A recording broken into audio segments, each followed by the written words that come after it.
Sustainable Development Solutions Network does each year, countries' progress towards the Sustainable Development Goals.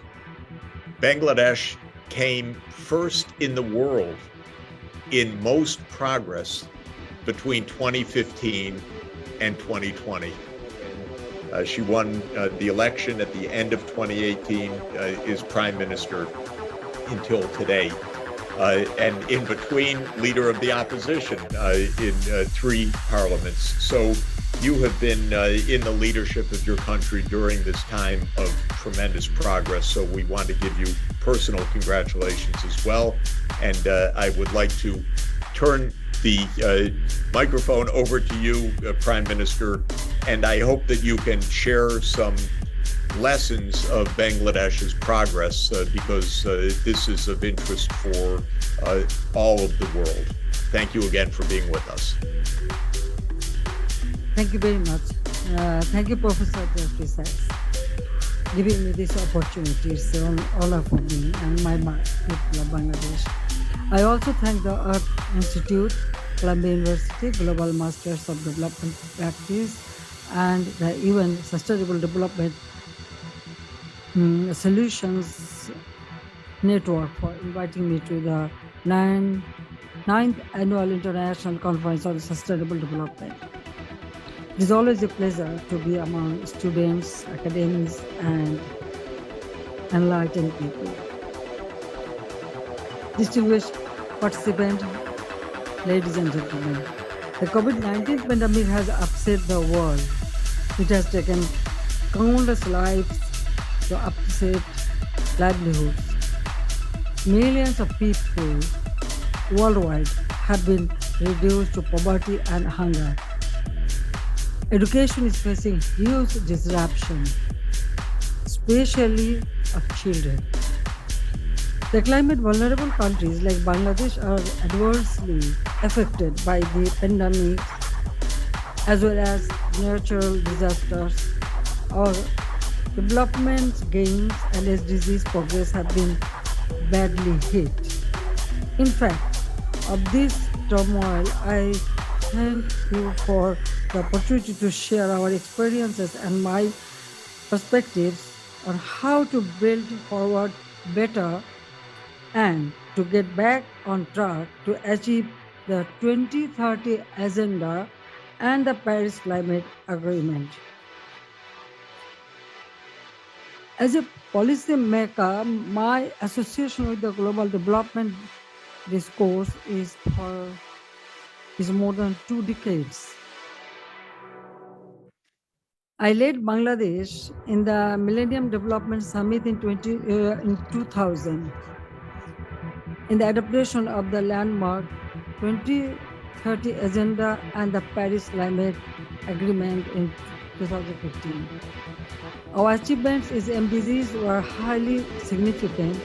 We are recognized by the international community as a development miracle for our success, especially in poverty reduction, food security, gender parity in primary and secondary school, decreasing infant and maternal mortality rate, gender equality, etc. Over the past 1 decade, our poverty rate came down to 20.5. Actually, it was 31.5%. Now it is 20.5, and our per capita income multiplied more than 3-fold. The infant mortality rate was reduced to 23.67 per 1,000, maternity mortality rate to 173 per 1,000 live birth, and longevity of life rose to 73 years. We have set up more than 18,000 community clinics and health care to cater healthcare services mainly to women and children.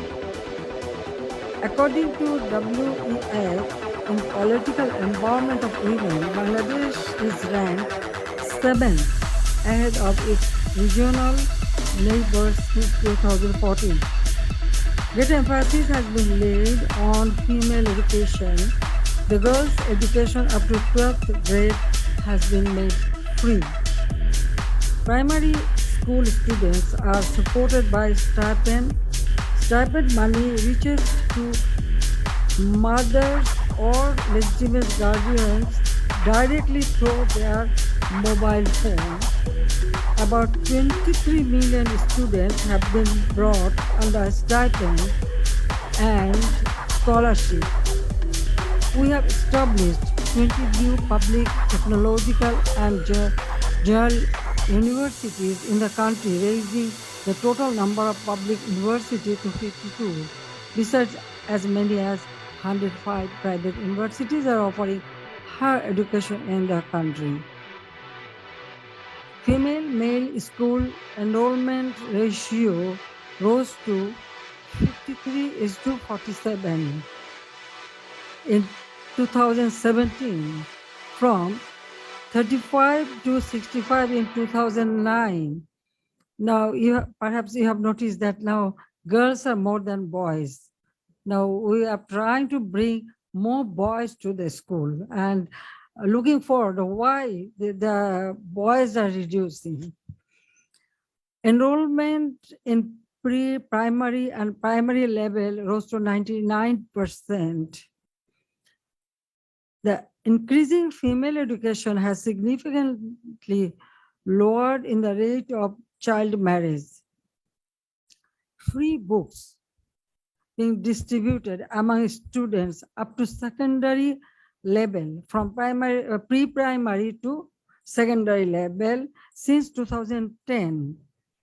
School launches have also been arranged. As a result, dropouts have drastically decreased. Our SDG journey builds on this success because I believe that education is the main key to reduce poverty. That's why we give more importance to education, vocational education, technical education, etc. Bangladesh is the pioneer in climate change adaptation and mitigation efforts. We have recently submitted an ambitious and updated NDC. We have adopted the Mujib Climate Prosperity Plan, focusing on green growth, resilient infrastructure, and renewable energy. According to Sustainable Development Reports 2021, published by the University of Cambridge, Bangladesh has improved the most on the SDG index since 2015. Bangladesh is now among the 5 fastest growing economies in the world and ranked 41st in the terms of GDP.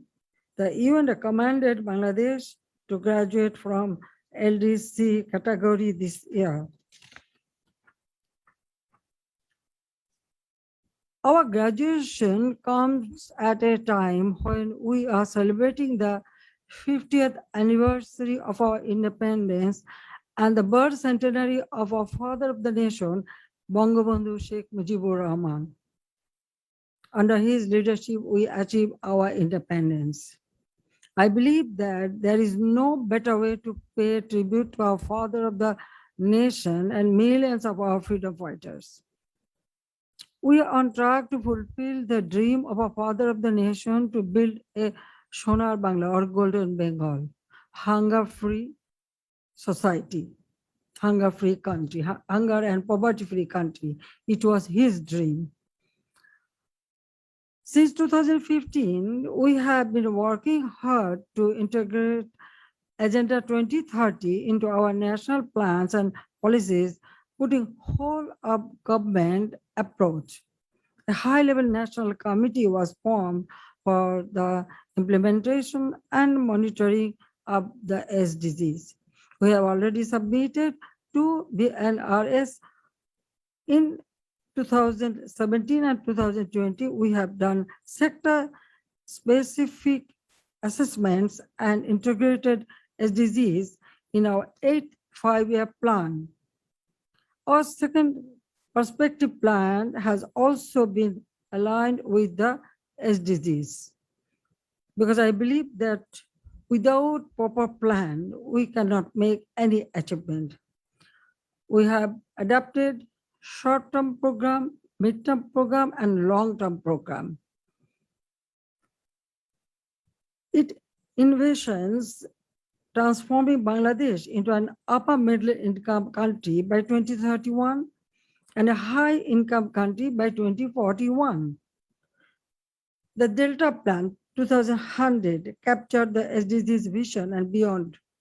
It aims to create a prosperous and climate resilient Delta for our future generation.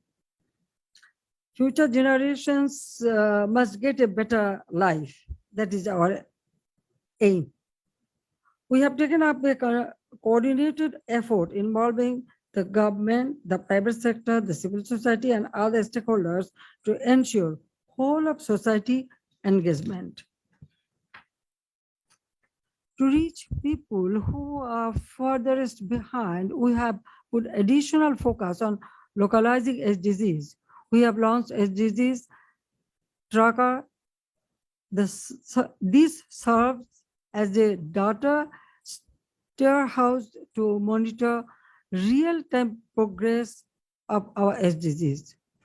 We've invested heavily in our infrastructure capacity. We are launching mega infrastructure projects like Padma Bridge, Dhaka Metro Rail, Karnopoli Tunnel, and Rupur Nuclear Power Plant. Women have been mainstreamed in national development and economic activities, and they are now the backbone of certain vital sectors such as RNG. Our investment in digitization and connectivity has spurred the digital economy, youth-led innovation, and transformative socio-economic changes. This is now also helping us tackle the COVID-19 pandemic better. We have a huge youth population. We have invested heavily in their education and skills development to help them reap the maximum benefit of the digital economy and technological innovation. Dear participants, ladies and gentlemen, the 2030 Agenda is a global compact. This is our blueprint for a sustainable and inclusive global development. No single country can achieve this agenda alone. We need enhanced global collaboration and solidarity to advance this agenda. We have already entered the decade of delivery and action of the agenda. Yet the goal seems far away. Even before the COVID-19 pandemic, many countries were off track to achieve the SDGs. The pandemic has pushed them further behind.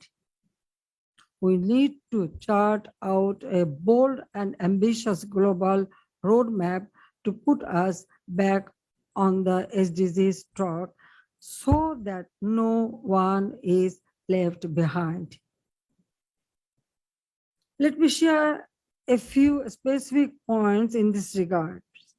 First, the success of SDGs now depends on sustainable recovery from the pandemic, the call of the hour, and with real urgency is it ensure vaccines for everyone, everywhere, is to ensure vaccines for everyone, everywhere. There are many poor countries. They cannot buy